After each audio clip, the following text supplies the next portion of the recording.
ये सबसे बड़ा प्लस पॉइंट हो जाएगा उसके लिए जो पाकिस्तान में प्रॉपर्टी बाय करना चाहता है, वो जो ओवरसीज़ पाकिस्तानी है। मुझे इस बजट 2021-22 से काफ़ी उम्मीदें वाबस्ता है। मुझे लगता है कि पाकिस्तान में रियल एस्टेट के हवाले से ये बजट अच्छा आएगा। पीटीआई गवर्नमेंट के साथ जो एक लोगो लगा हुआ है, जो स्टैंप लगी हुई है, वो यू टर्न वाली लगी हुई है। व्यूअर्स अस्सलाम वालेकुम, अब्दुल बासित जाकवानी के channel real estate with ABJ पे आपको एक मरतबा फिर खुशामदीद कहता हूँ। बजट 2021 एंड 22 बहुत करीब है। बजट आने के बाद तो हम डिस्कशन करते ही हैं, लेकिन बजट आने से पहले भी कुछ चीज़ें डिस्कस करना बहुत ज़्यादा ज़रूरी है, क्योंकि बजट का बहुत बड़ा इम्पेक्ट रियल एस्टेट और कंस्ट्रक्शन सेक्टर पे पड़ता है। 2019 से पहले जो बजट आया और उसके बाद 2021 वाला जो बजट आया था, उसमें बहुत बड़ा डिफरेंस था। 2019 के बाद बजट आने के बाद बहुत बड़ा इम्पैक्ट, नेगेटिव इम्पैक्ट मार्केट पे पड़ा, और उसके बाद इसके बाद आहिस्ता आहिस्ता कुछ इम्प्रूवमेंट आई। कुछ मिनी बजट भी दिया जिसमें कुछ फेवर भी दी गई रियल एस्टेट सेक्टर को भी और कंस्ट्रक्शन सेक्टर को भी। आज हम कुछ डिस्कशन करेंगे बजट 2021-22 पे जो पॉइंट्स आगे पास किए गए हैं। ये पॉइंट्स कुछ पास किए गए हैं वो डिफेंस क्लिफ्टन की एसोसिएशन, जिसे डेफ्लेरिया के नाम से जाना जाता है, उन्होंने कुछ अपने पॉइंट्स आगे पास किए हैं। इसमें से कई पॉइंट्स वो हैं कि जिसको मैं भी समझता हूँ कि ये पॉइंट्स होने चाहिए, लेकिन कुछ मेरा अपना व्यू भी है और इस पर डिस्कस करना बहुत ज़्यादा ज़रूरी भी है, क्योंकि DHA सिटी कराची, बहरिया टाउन, स्कीम 33 और कई ऐसी सोसाइटीज़ हैं जो इस बजट पे इन्हिसार करती है, इनके डिसीजन पर, इनके टैक्सेस के ऊपर, इनकी फीसिस के ऊपर इन्हिसार करती हैं। आज हम कुछ उन पॉइंट्स के ऊपर भी डिस्कस करेंगे जो पॉइंट्स आगे भेजे गए हैं।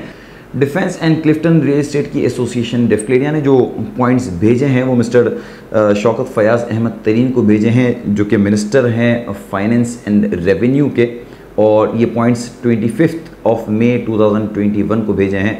और इसके ऊपर आगे डिस्कशन भी होगी। एक प्रपोज़ल है, अगर इसके ऊपर इम्प्लीमेंट होता है तो बहुत पॉजिटिव रिस्पांस मिलेगा। जो पहला पॉइंट इन्होंने जो भेजा है वो एडवांस टैक्स के हवाले से है, जो अंडर सेक्शन 236K है।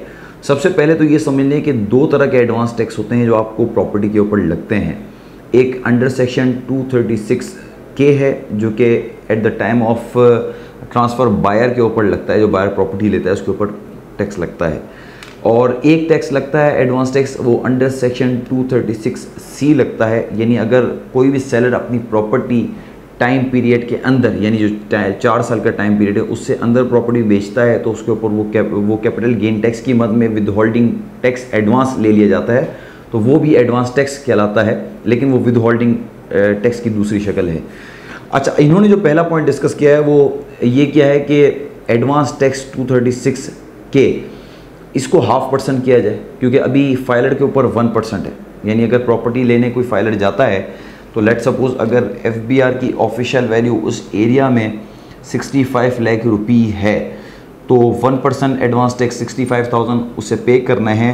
और कहीं 50 लाख रुपीज़ है, जैसे DHA सिटी कराची में अगर आप 500 स्क्वायर यार्ड का प्लॉट लेते हैं तो 50 लाख रुपीज़ यानी 5 मिलियन उसकी ऑफिशियल FBR की वैल्यू है, तो उसके ऊपर अगर टैक्स पे करने जाते हैं तो 1% लगता है फाइलर के ऊपर, जो 50,000 रुपीज़ हुआ।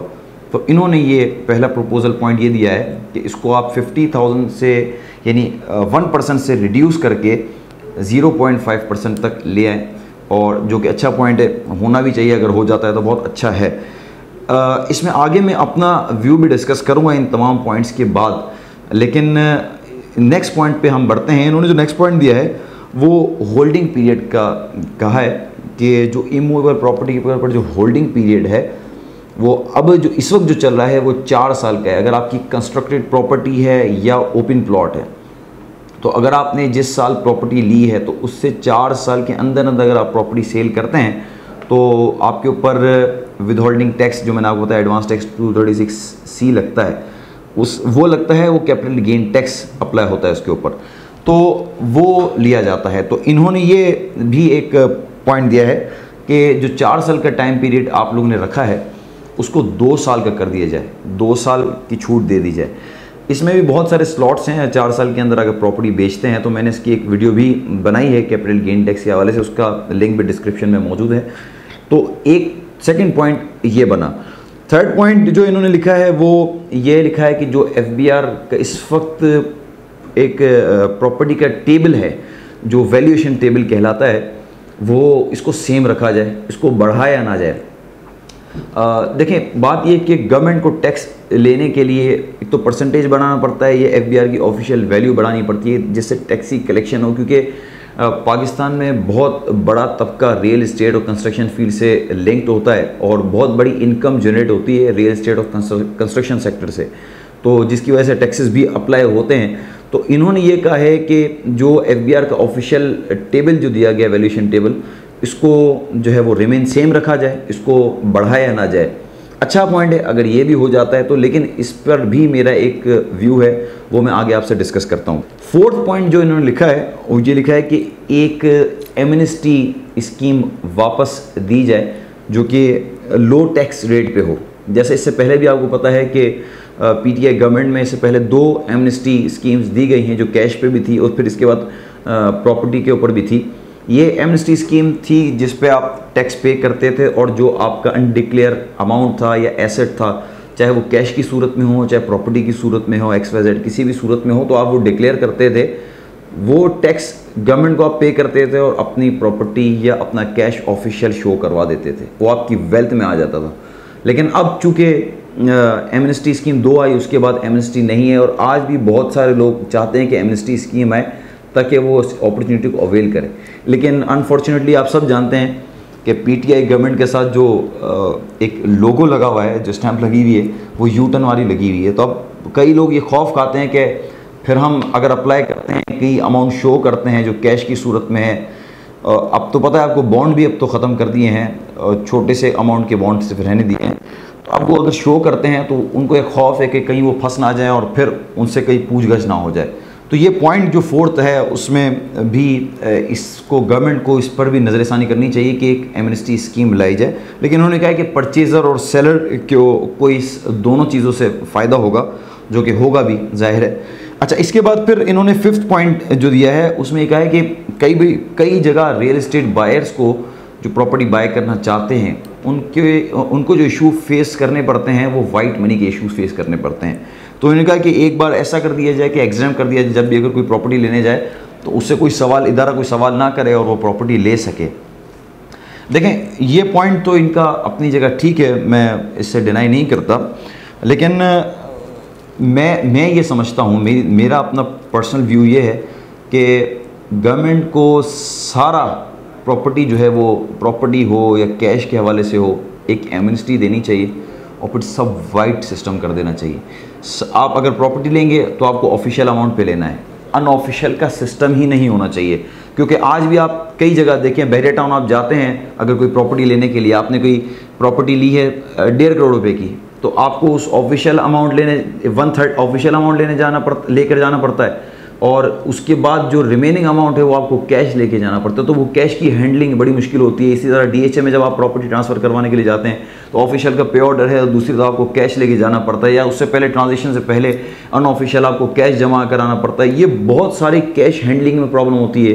फिर करेंसी का जाली होना, ये बहुत सारे इशूज़ फेस करने पड़ते हैं। फिर कैश की वजह से और भी बहुत सारी चीज़ें इशू होती हैं। जिन्होंने जो इस प्रोसेस से गुजरे हैं वो समझ सकते हैं कि किस किस तरह के इशूज़ आते हैं।